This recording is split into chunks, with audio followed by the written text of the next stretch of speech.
Cenas memoráveis é o tema da série de mensagens que nós vamos começar hoje.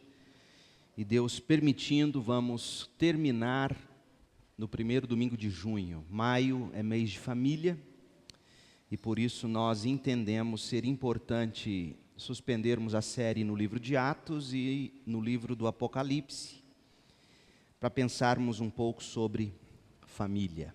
E o tema será este: cenas memoráveis. Quero começar fazendo você pensar comigo sobre uma imagem que para mim é sempre muito estimulante. Você já desejou ser um mosquitinho dentro da casa de alguém? Alguém que, apesar de pequeno bastante para não ser descoberto, teria olhos e ouvidos potentes o suficiente para enxergarem e ouvirem cada pessoa da casa. Já pensou nisso? Imagine você um mosquitinho dentro da casa daquela pessoa que você admira bastante, transitando pelos cômodos da casa, enxergando tudo, ouvindo. Sempre que eu penso nisso, eu fico com a imaginação indo a lugares muito longe. O problema com esse tipo de imaginação é que eu não me contento em ser apenas um mosquitinho. Porque o mosquitinho, no máximo, ele verá ou ouvirá o que for dito ou feito. Às vezes eu me pego querendo ser um nanochip dentro da cabeça da pessoa, capaz de ouvir os pensamentos, capaz de enxergar suas imagens, capaz de discernir o que está sendo sentido, mas não está sendo dito. É muito divertido esse tipo de pensamento, mas também perigoso. Esse que é mês de maio, em que celebramos o mês da família, eu quero convidar você para a gente ser uma espécie de mosquitinho, e algumas vezes nanochips, na casa ou na cabeça de homens e mulheres do Antigo Testamento. E como já disse, se Deus permitir, no primeiro domingo de junho, a gente encerra esta série.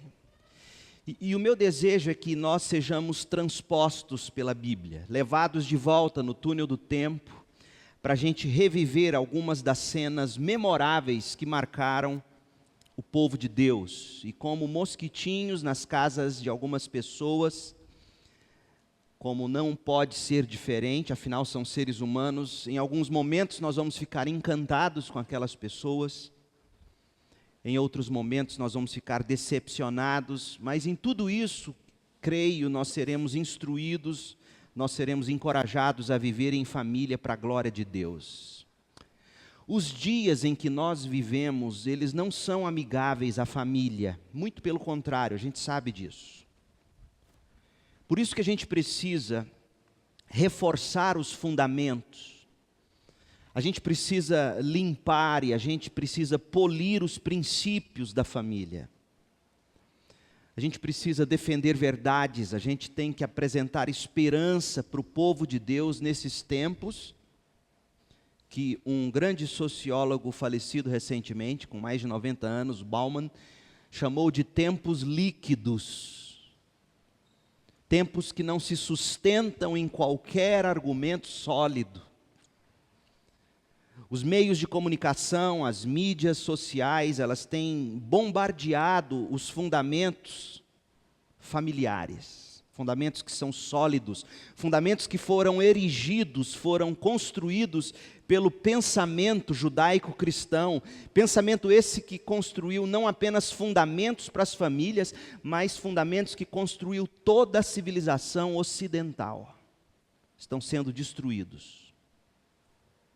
Os efeitos causados por essa liquidez desses tempos em que vivemos são inquestionáveis. Não dá para se viver sobre uma plataforma que não se sustenta, e esse é o mundo em que a gente vive. E é por isso que a maioria das relações hoje se tornou volúvel, sem qualquer base sólida e com muito pouca solidez sobre a qual subsistir. E nós, povo de Deus, igreja, a gente precisa reagir com fé, com esperança, com amor, diante dessas verdades. Foi pensando nisso que eu elaborei essa série que a gente começa hoje, Cenas Memoráveis. Então, para você ter uma ideia, rapidinho, veja os temas. O genro que salvou o sogro, Moisés e Jetro. Hoje à noite, o pai que não soube educar, Eli e seus filhos. O cheiro que o filho nunca esqueceu. Na manhã de Domingo das Mães, nós vamos olhar para um texto em Provérbios, onde Salomão fala do perfume. A mãe que soube investir, nós falaremos sobre Ana, domingo que vem à noite. O irmão com deficiência, que a todos superou, Jabes, nós vamos ver 1 Crônicas 4. O garotão que o pecado quase tragou, Sansão em Juízes. O velhinho que morreu feliz, Abraão em Gênesis. O adolescente que matou um gigante, 1 Samuel 17. A sogra que a nora amou, Noemi e Ruth.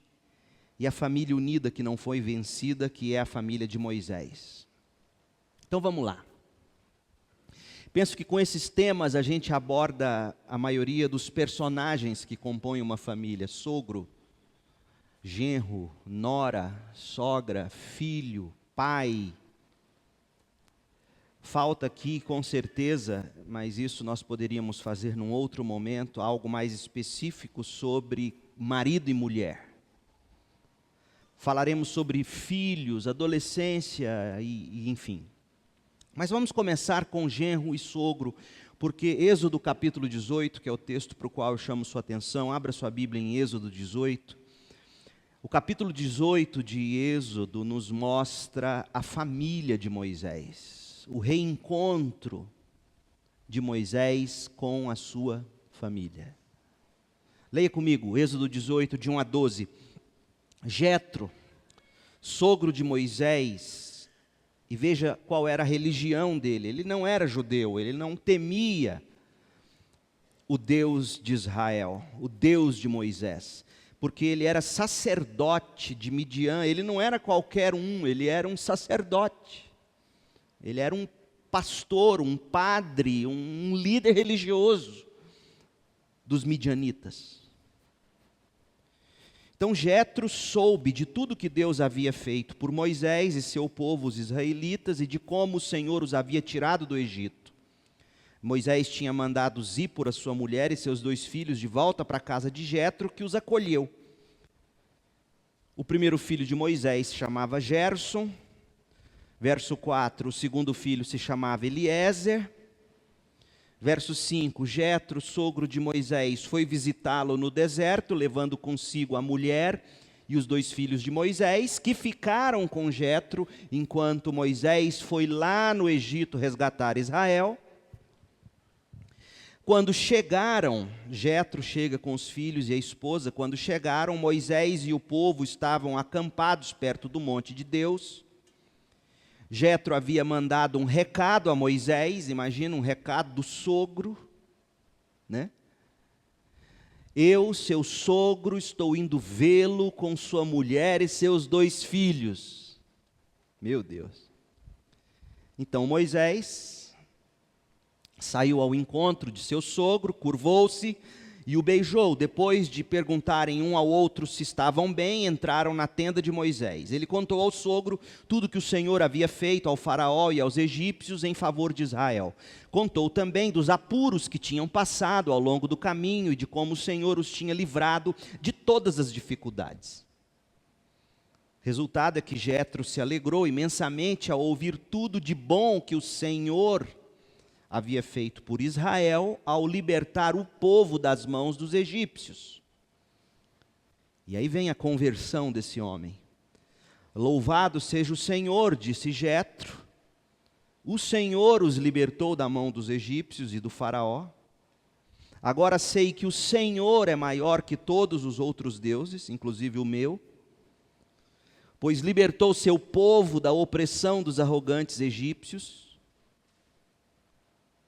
Para Deus ter feito o que fez, libertando vocês da mão daquele povo arrogante, poderoso, só pode ser um Deus muito maior do que qualquer outro Deus. Por quê? Porque Jetro, sacerdote midianita que era, conhecia muito bem a fama dos deuses e do povo egípcio. Inclusive, dá a entender que ele se via numa categoria inferior aos egípcios e aos deuses egípcios. E quando ele vê que o Deus de Israel fez o que fez por Israel, ele se curva.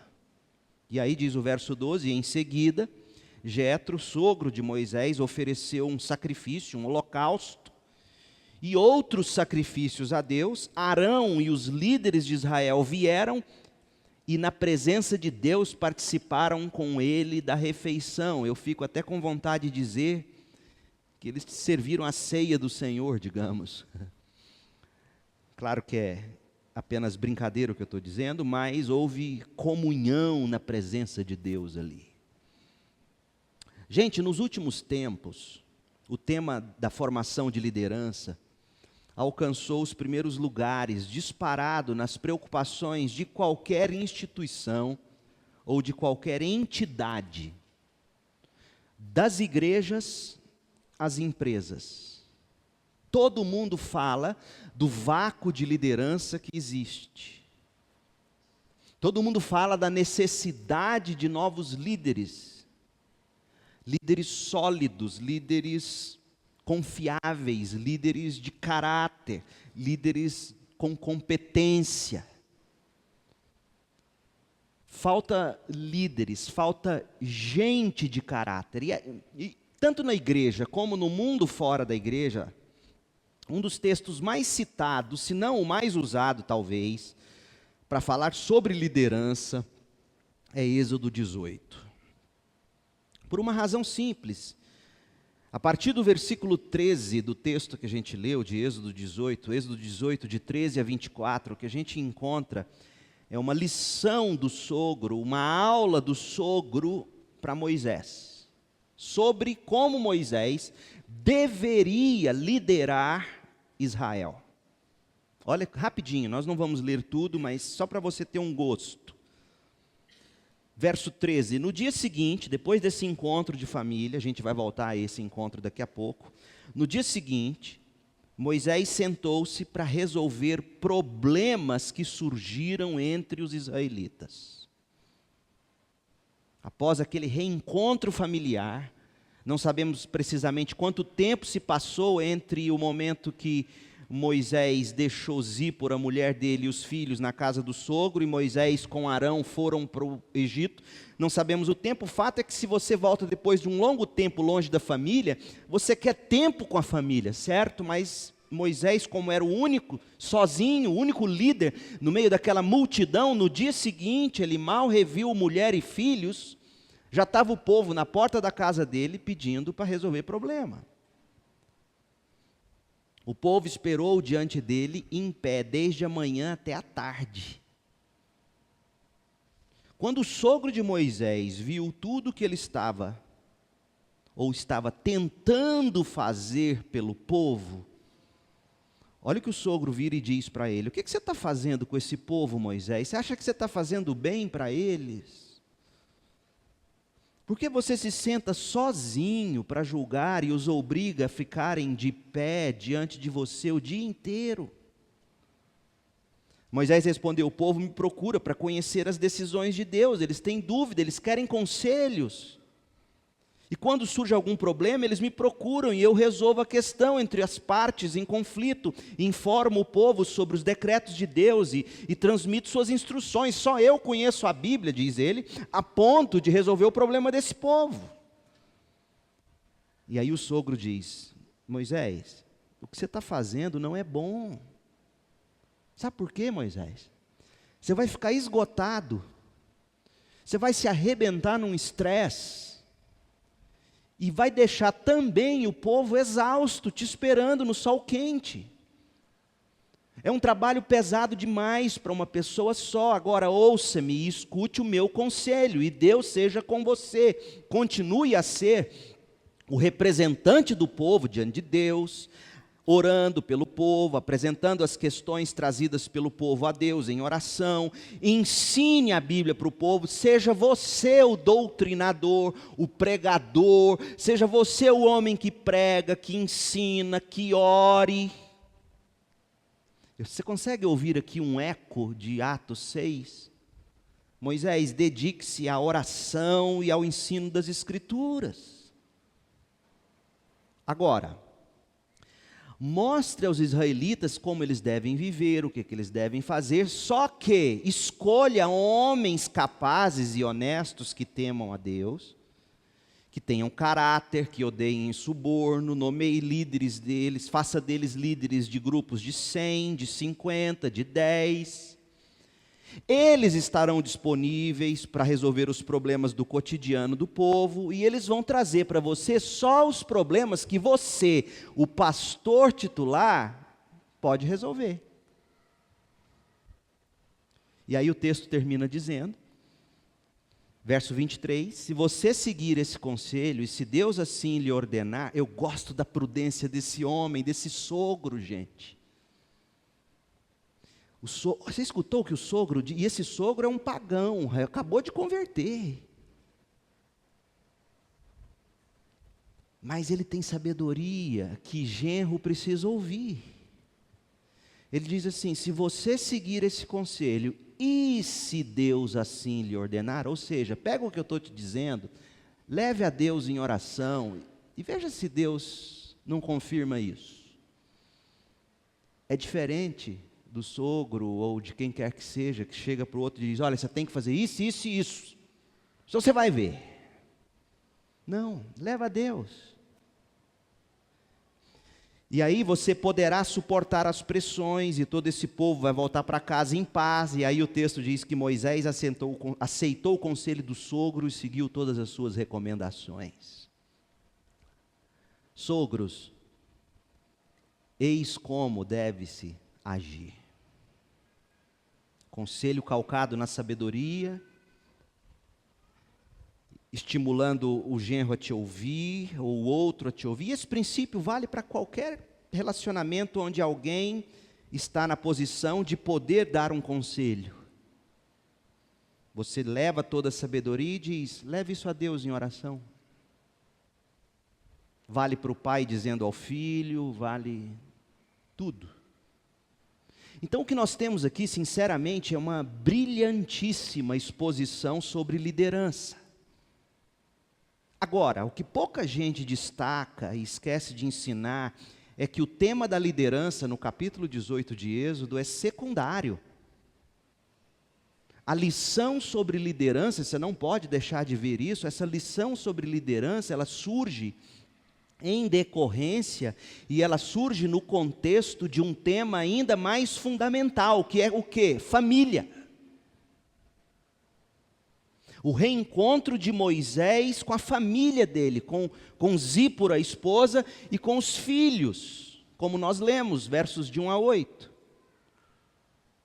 Não deixe de enxergar que o aperfeiçoamento da liderança de Moisés, não deixe de ver que o nascimento de uma nova estrutura de liderança em Israel nasceu não numa sala de aula, mas no seio da família. Gente, isso nos faz refletir sobre o papel da família na construção dos líderes das próximas gerações. Isso não nasceu num seminário em Midian, não nasceu no MBA, na Getúlio Vargas de Midian, não. Isso nasceu dentro da casa de Moisés. O livro de Êxodo conta para nós a história da nossa viagem com Deus. Eu já preguei esse livro inteiro lá em Campinas, se Deus nos permitir um dia, quem sabe eu pregue aqui.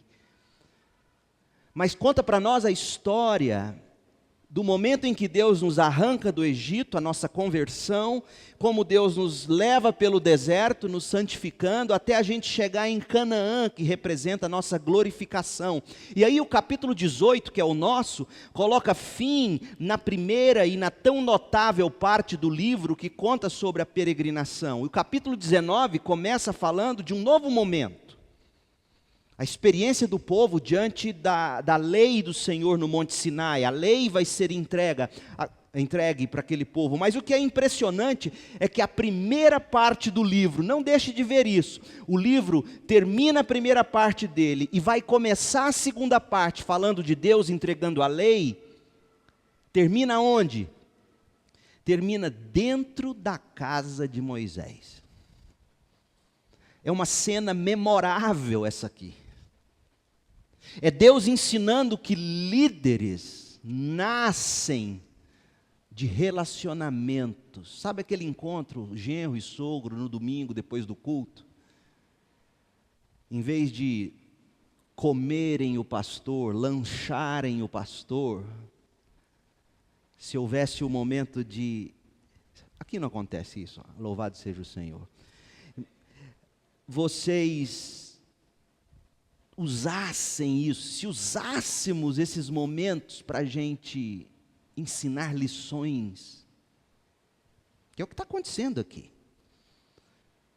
Gente, a lei seria entregue para Moisés daqui a pouquinho, capítulo 19 em diante. Israel teria sua vida mudada para todo sempre, a partir da entrega da lei. Deus tinha acabado de arrancar o povo do Egito, tinha feito sinais maravilhosos, Moisés fez grandes coisas, e esse momento de transição, repito, não acontece dentro de uma universidade, não acontece num curso de pós-graduação, acontece dentro de casa. A família é fundamental. Tem 3 lições que eu quero destacar com você sobre os planos de Deus para a família, ou 3 lições do genro que salvou o sogro. São 3 coisas que a gente vai ver. Primeiro, que família, Moisés, se estivesse aqui dando para nós uma palestra, escuta, conta para nós o que você aprendeu daquela cena memorável, daquela história do seu sogro, da conversão do seu sogro. O que você aprendeu? O que você diria para nós? Como é que você nos ensina sobre isso? Ele diria 3 coisas, eu imagino. Primeiro, família é lugar de restauração. Família é lugar de conversão. Família é lugar de formação. Família é lugar de restauração. Gente, o problema de se ler a Bíblia sem a gente levar em conta o contexto é que a gente corre o risco de não enxergar tudo o que está sendo dito, não enxergar como está sendo dito e não enxergar por que está sendo dito. Veja comigo de novo o texto, Êxodo 18, versos 1 e 2, e veja que nós temos um problema aqui que está prestes a ser resolvido. Jetro, sogro de Moisés e sacerdote de Midian, soube de tudo que Deus havia feito por Moisés e seu povo, os israelitas, e de como o Senhor os havia tirado do Egito. Aí vem o problema. Moisés tinha mandado Zípora, sua mulher e seus 2 filhos, de volta para a casa de Jetro que os acolheu. A última vez que no livro de Êxodo se mencionou a família de Moisés foi lá em Êxodo 4. E o que nós vamos ver lá não é bom de se ver, é horrível. É um quadro feio, houve uma desavença terrível entre marido e mulher. Zípora passou um sabão no marido Moisés, de uma forma indevida, por causa de questões religiosas. Lembra que Zípora era filha do sacerdote de Midian. Moisés era filho do Deus de Israel. E por causa de um problema da circuncisão dos filhos dele, Zípora ficou irritada. E veja que Moisés estava a caminho do Egito, indo cumprir a vontade de Deus. Essa mulher briga com Moisés, o negócio é tão feio. que Moisés manda Zípora de volta para a casa do pai. Fala, olha, é o seguinte, volta lá para a casa do seu pai, porque eu vou resolver um problema primeiro. Eu tenho que cumprir a vontade de Deus. Quando eu voltar, a gente conversa. Durante o tempo em que Moisés e Arão estiveram lá no Egito, e depois caminhando pelo deserto, quem ficou cuidando da mulher, e quem ficou cuidando dos netos, da filha e dos netos, ou da mulher ou dos filhos de Moisés, foi o Jetro.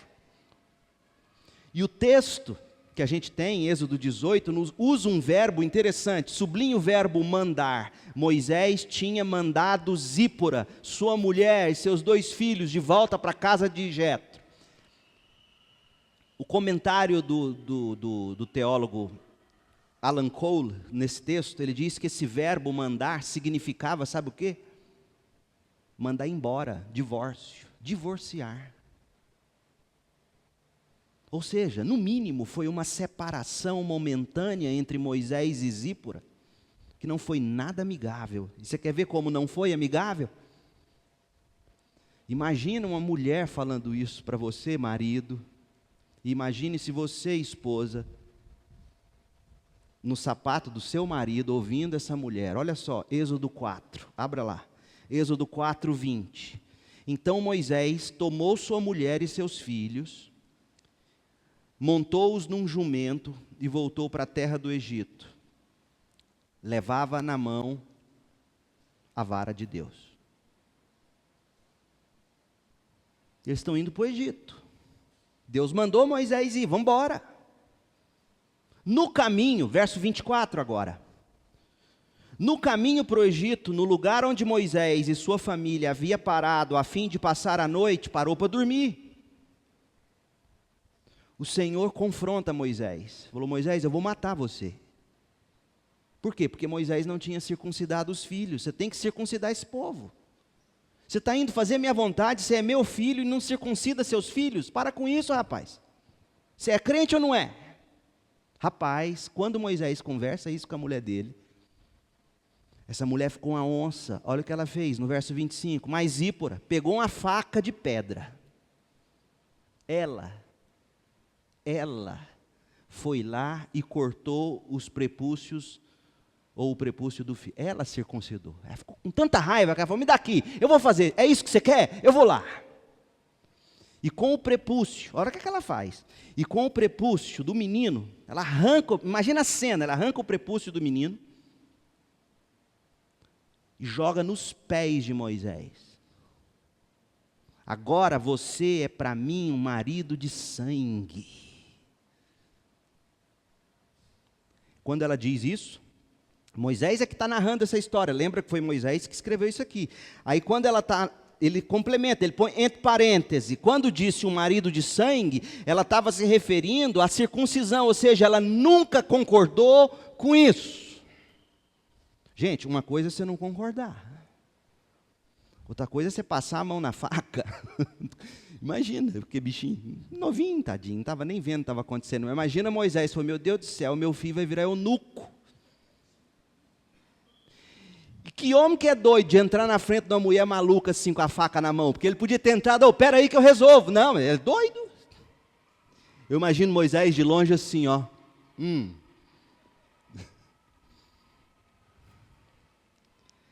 Depois disso, diz o texto no verso 26, o Senhor deixou Moisés. Então Moisés e Arão voltaram ao Egito e convocaram verso 29, voltaram ao Egito e convocaram uma reunião com todos os líderes de Israel. Cadê Zípora? Ela estava indo, mas por causa desse problema, Moisés falou, vamos fazer o seguinte, mulher, eu vou te levar lá para a casa de seu pai, você vai ficar lá com os meninos, e quando eu voltar a gente conversa. O verbo mandar de volta para casa, em Êxodo 18, 2, é muito forte. Seja como for, após algo sério entre marido e mulher, algo que envolveu até o sogro.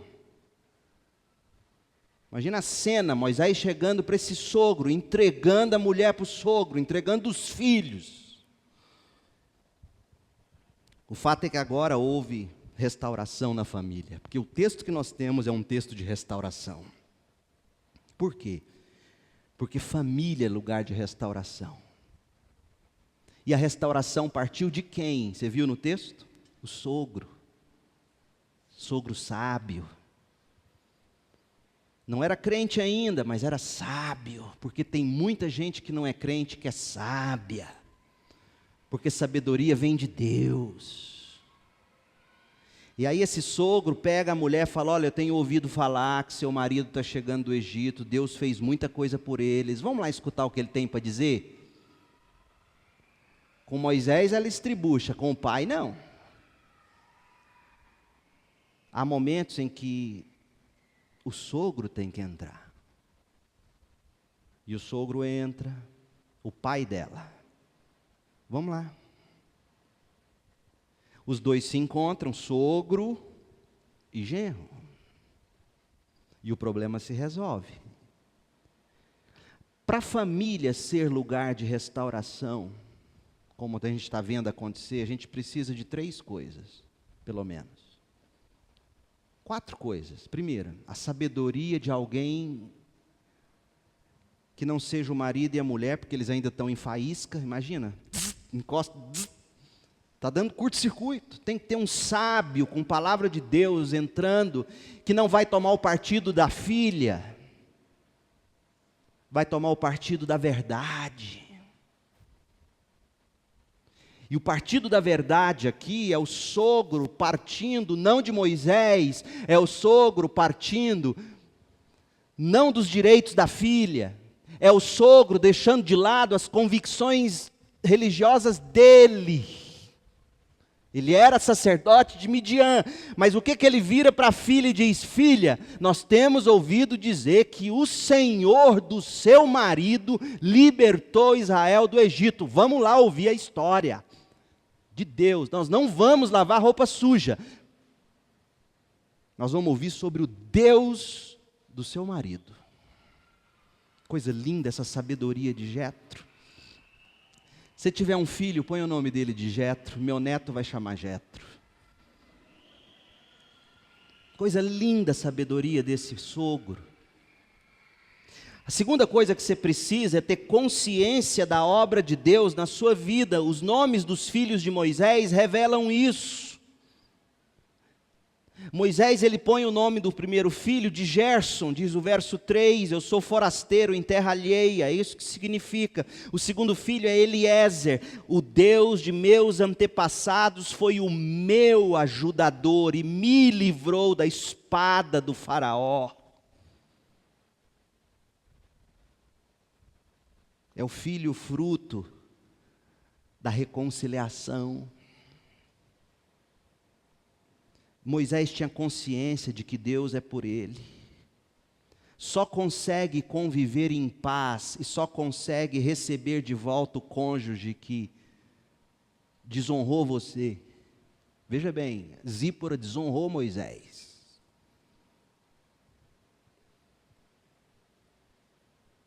Mas ele recebeu ela de volta.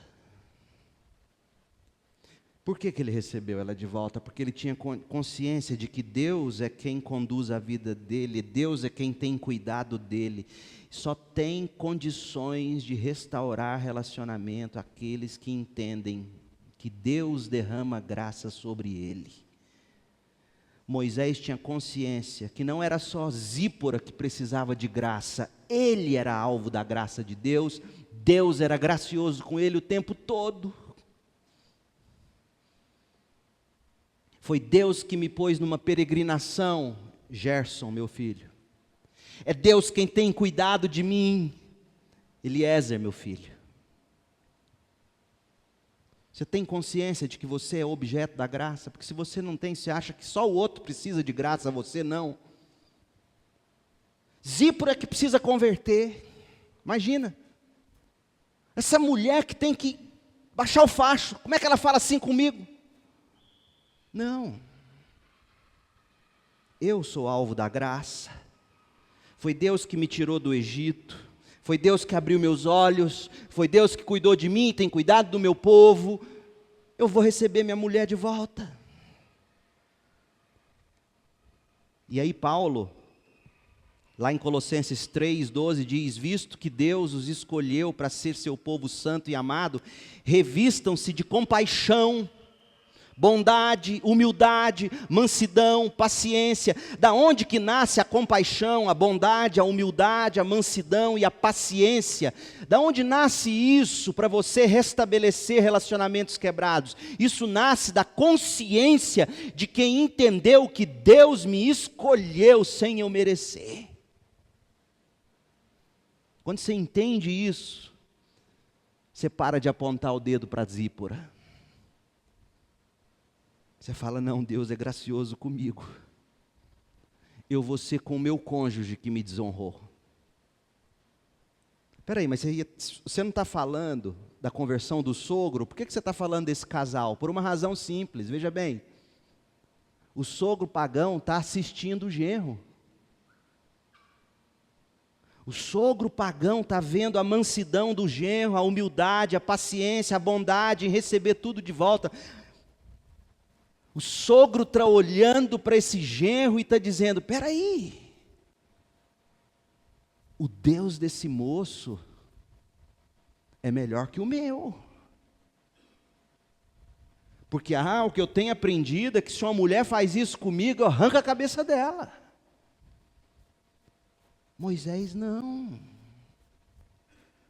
A conversão do sogro começa a partir do genro que tem consciência da obra de Deus na vida dele, o genro humilde, paciente, compreensivo uns com os outros, que perdoa as ofensas uns dos outros, como diz Paulo em Colossenses 3:13. Do genro que se lembra que Deus o perdoou, que Deus o resgatou e que por isso ele vai receber Zípora. O sogro está vendo isso e está dizendo: meu Deus. Imagina Jetro com a mulher dele: bem, estou indo levar Zípora amanhã. Você quer que eu te fale a verdade, mulher? Se eu fosse Moisés, eu mandava ele pegar minhas malas, falava: leva essa, eu não quero mais não. Vamos ser sinceros, mulher, Jetro falando: essa filha da gente é cabeça dura, hein? Puxou a mãe, não é possível um trem desse. E aí ele chega, o genro ajoelha no pé dele, beija a mão dele: que bom te rever, ô Zípora. O clima estava tão favorável que nasceu Eliezer. Tenha consciência da obra de Deus, você é merecedor da graça, você é digno de pena.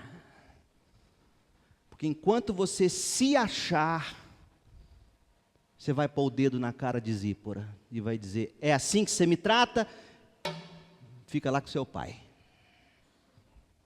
Outra coisa, assumir um compromisso mútuo de amor. Porque olha a cena, existe amor e existe respeito aqui entre Moisés e Jetro, os versículos 5-7.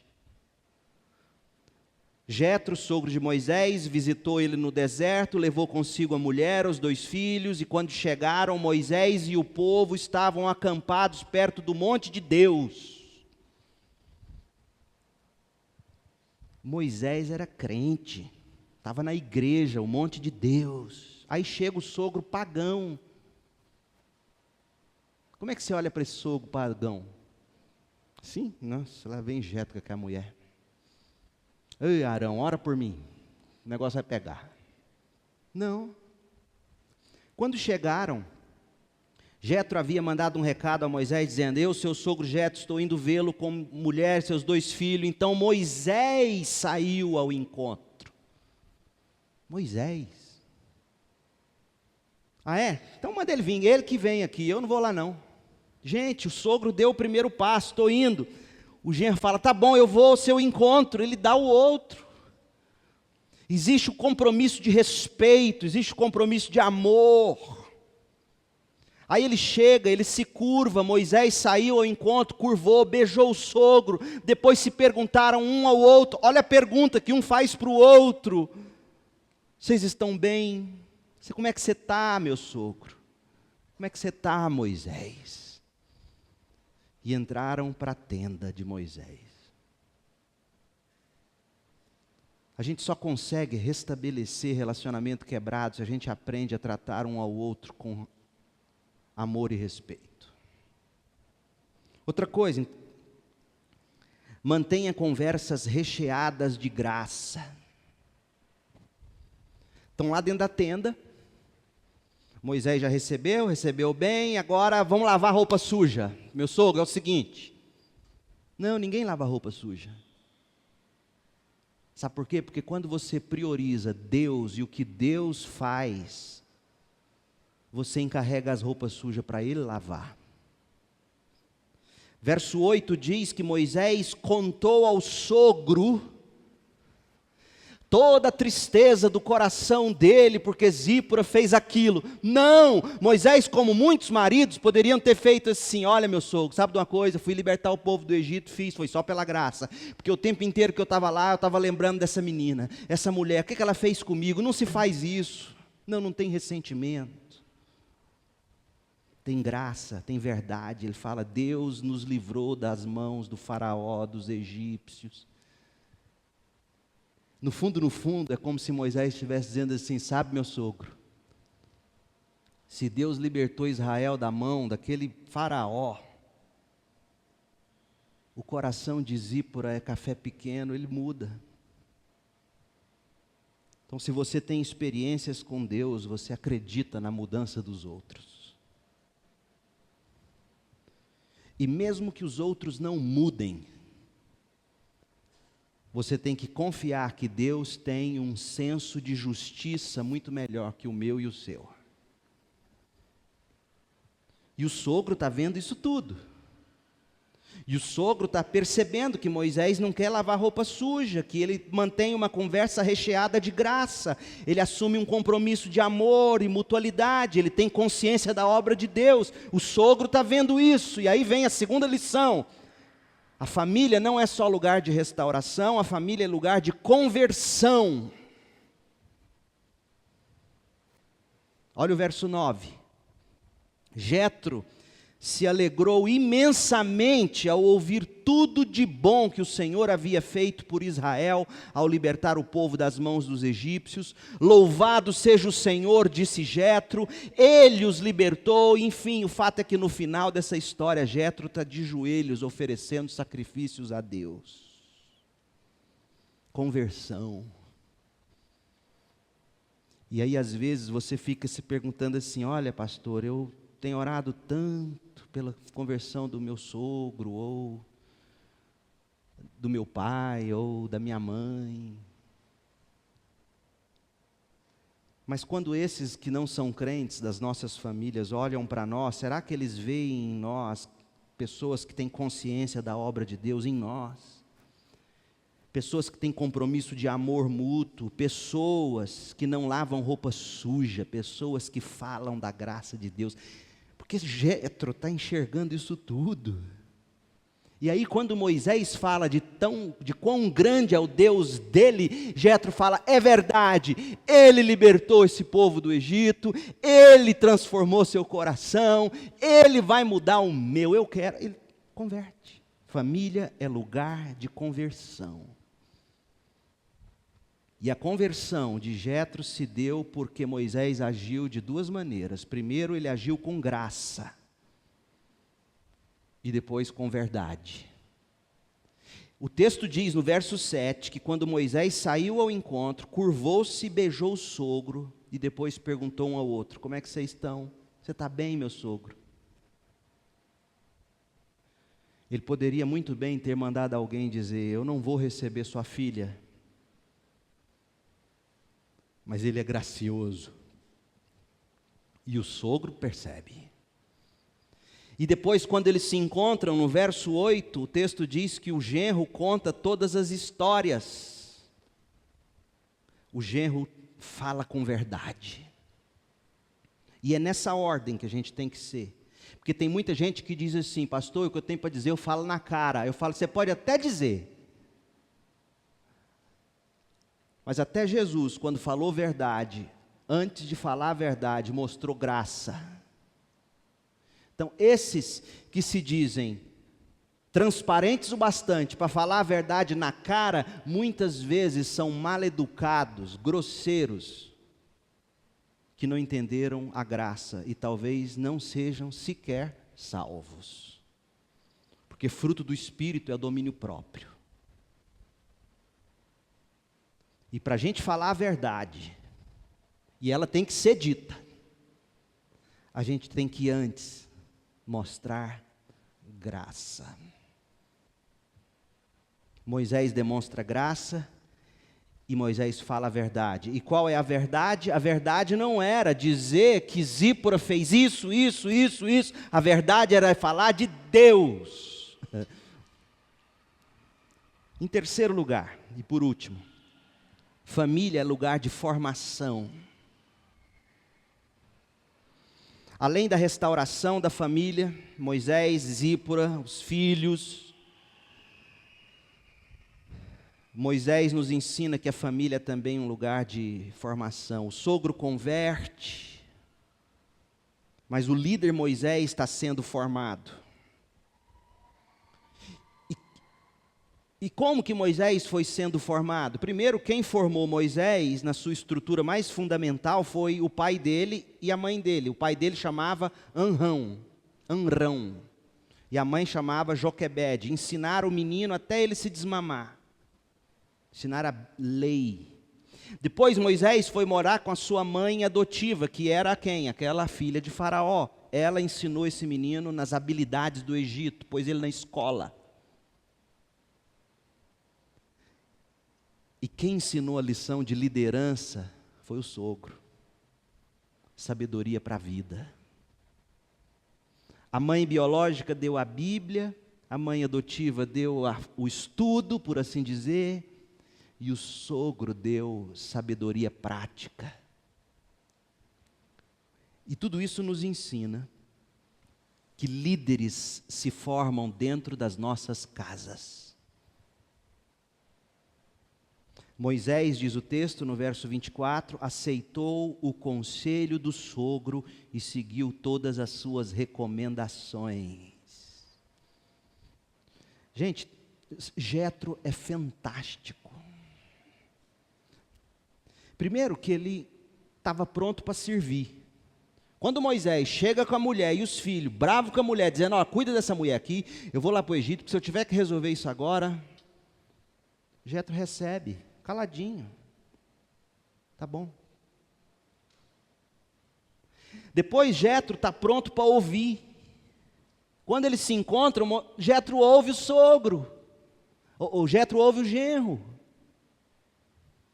Jetro tinha muito para falar, Jetro era sacerdote, Jetro poderia, sabe aquela pessoa com quem você começa a abrir o coração para ela, mas ela se acha tão cheia de maior sabedoria que ela nem te ouve, ela descarrega, você está me falando isso? Olha, aconteceu comigo também o seguinte, aí o outro. Jetro não, Jetro serve, Jetro escuta o genro. Jetro vê o genro trabalhando de um jeito equivocado, aí ele discerne o erro do genro. Ele vai lá, dá o conselho e diz, agora faz o seguinte, pega toda a sua realidade, compara com o que eu te ensinei e ora a Deus. Que homem. E aí você viu como é que o texto termina? No verso 27. Pouco tempo depois, Moisés se despediu do sogro, que voltou para sua terra.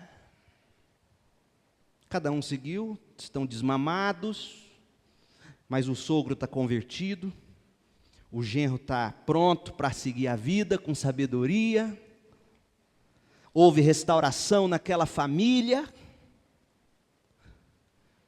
Gente, o genro que salvou o sogro nos ensina que a família é parte dos planos de Deus.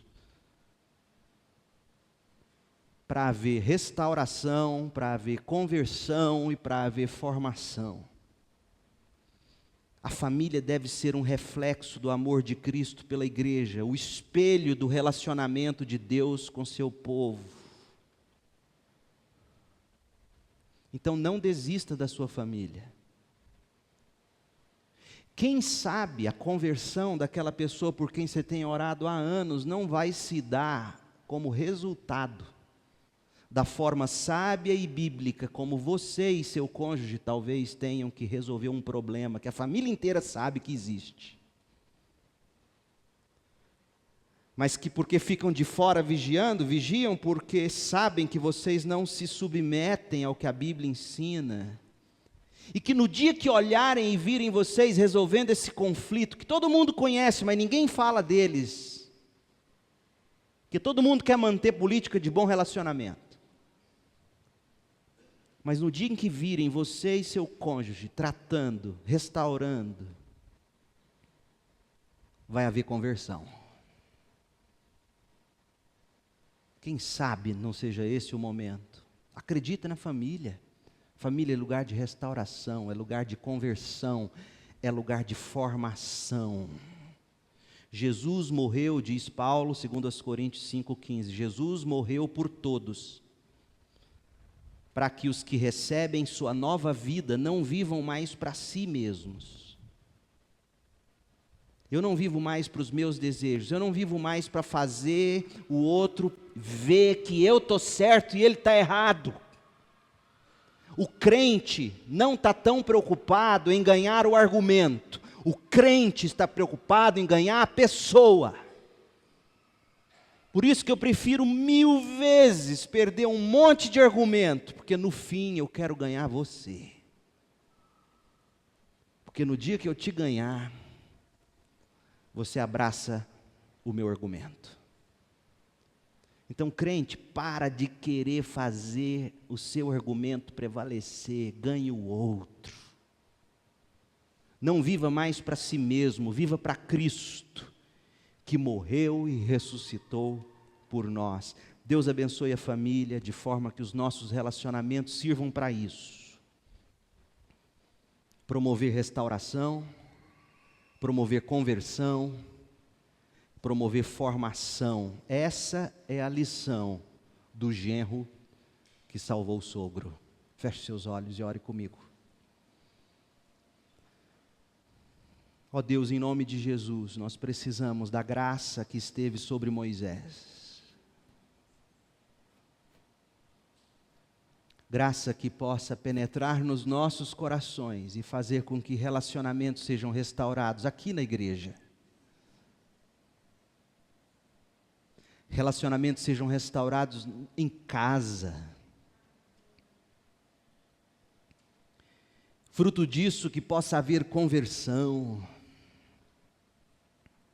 Fruto disso que possa haver formação dos nossos filhos, netos. Abençoa-nos, Pai.